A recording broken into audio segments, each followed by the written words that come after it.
I'm not sure how much you have learned about know about Buddhism, but Buddhism emphasizes a lot on purification of our mind. That it is our greed, hatred, jealousy, arrogance, selfishness that lead to suffering.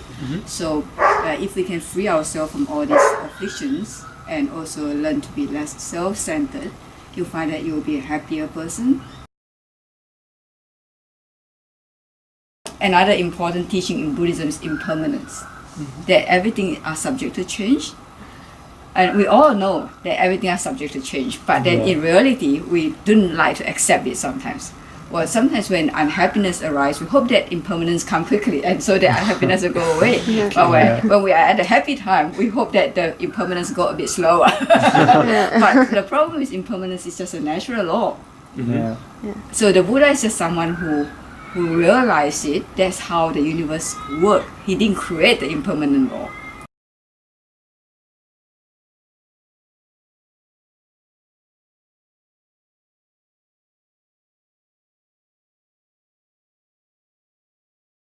Impermanent does not mean just negative. It's just a fact.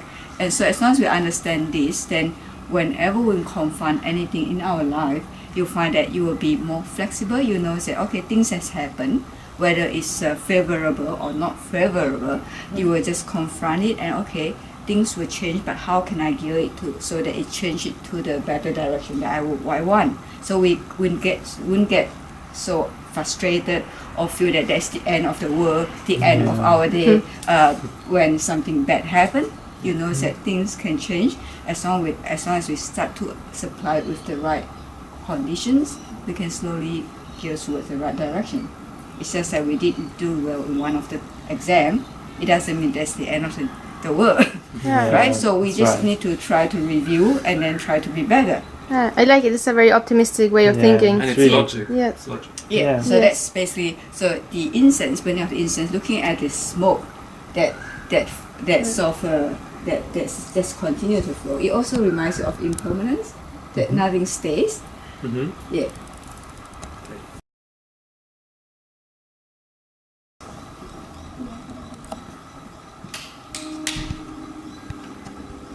So this is the main hall. It's like the chapel in the church where we have our services, meditation. So we're going to have our class in here afterwards.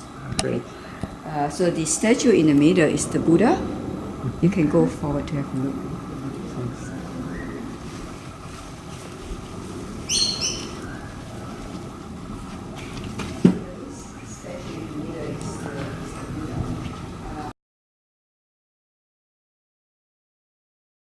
Sometimes in movies you see a gong that is more like you hold it in your hands and you do like that. You always use that kind of gong, or is it always in this? Always this one. I think the one that the gong that we hit like this is more for the martial art. Okay. But we do have some. Because in Australia here we try to keep it as simple as we can. I have another question. Does the mirror something mean? It means the wisdom. It's just a reflect of wisdom. And how have all the teachings of the Buddha passed down through the generations? How does the teaching pass down? Is there any book or? Yes, there are. So after the Buddha attained enlightenment, he started to share the teaching and teach the people around.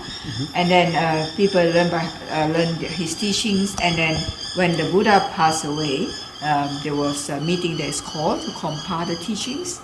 And then the passing down of the teachings, the responsibility of propagating and prolonging the teachings lies on the responsibility of the monks and the nuns.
And so in order to develop a mind that's calm and peaceful, be able to see the rising and falling of thoughts in ourselves, meditation is very, very important.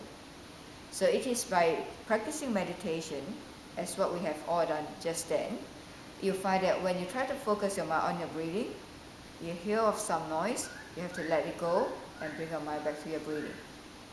You are thinking of something else, you have to cut it off, say no, don't stop that, and bring your mind back to your breathing.